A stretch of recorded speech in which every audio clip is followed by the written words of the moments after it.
Самоед үйлдвэрийн нохойн сул талууд. Цагаан хөвсгөр үстэй ухаалаг энэ үйлдвэр гайхалтайч сул талууд бий. Нэгдүгээрт үс уналт. Маш их ус ундаг. Өдөр бүр самнахгүй бол гэр дүүрэн ус болно. Хоёрдугаар тусгаарлагдахаас айх.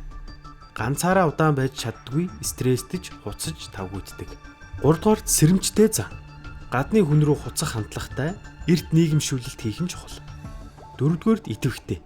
Өдөр бүр идэвхтэй хөдөлгөөн хийлэхгүй бол уйдаж, гэрийн эд хогшил эвдэх хандлагатай. Тавдугаарт хамгаалах инстинкт сул. Тэд найрсаг зөөлөн зантай тул аюул тулгарсан үед гадны халдлагаас гэр бүлээ хамгаалах чадвар муу байдаг. Цагаан өнгө.